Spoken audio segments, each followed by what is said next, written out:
from her mistakes, and I have recovered her secret weapon." As she lifted a thin chain around her neck, a small crystalline egg elevated from her bosom, seeming to float in the air on its own. A light flickered within, but the candle's flame made the colour impossible to determine. She passed the chain to Marden. The egg followed along, floating effortlessly across the table like a tiny dog on a leash. "In this strait," she said, "the weapon is more powerful than ever.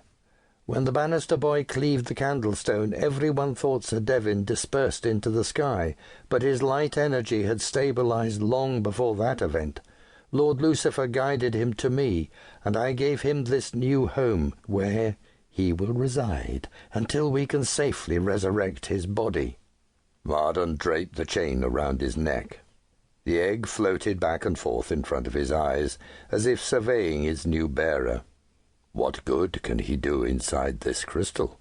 She rose from her seat and walked toward the rope, gesturing for him to follow. Keeping an eye on the crystal, he tiptoed along the flat stony ground. The egg hovered inches in front of him, keeping the chain slightly aloft. Now that they were out of the influence of the candle's flame, the crystal's inner light grew clear.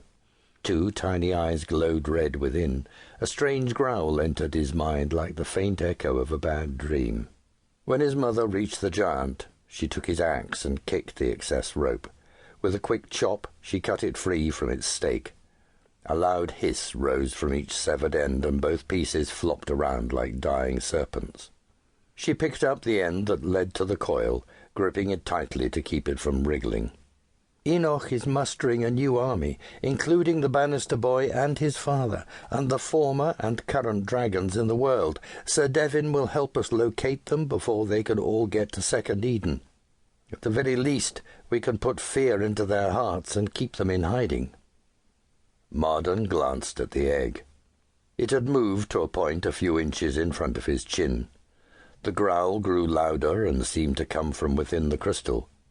"Haven't they lost their dragon powers?" Marden asked. "The Bannisters, yes, as well as all the other dragons, except for Thegosia." She handed the axe to the giant and set the rope in Marden's hand, pushing his fingers closed around it. "Though I haven't heard whether or not the girl, Bonnie Silver, has retained hers. Still, their current state matters little. It is their potential that we must arrest. Bonnie Silver will be your prime target. If you hold her, you control the boy, and without the two of them, Enoch's plans will come to nothing."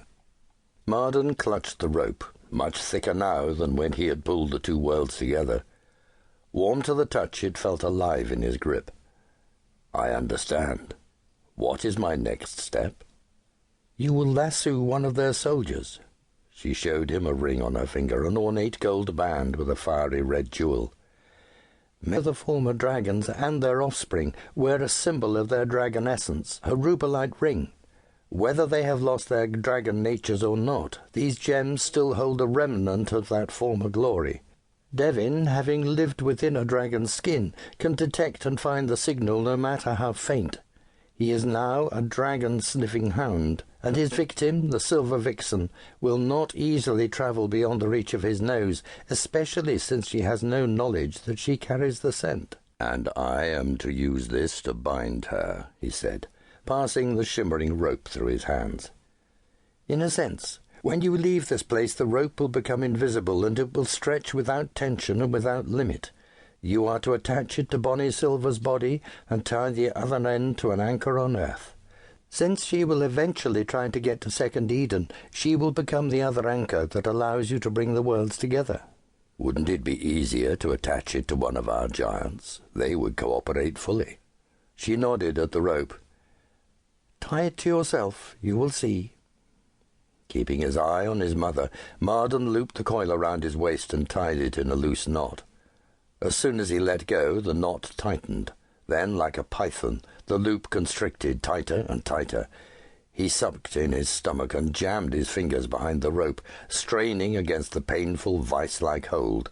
He pushed out his breath, but the loop tightened further. He couldn't draw in another gulp of air. Blood rushed to his head as he croaked, "Mother, help me." She looked on with a stoic expression. "Uncomfortable, isn't it?"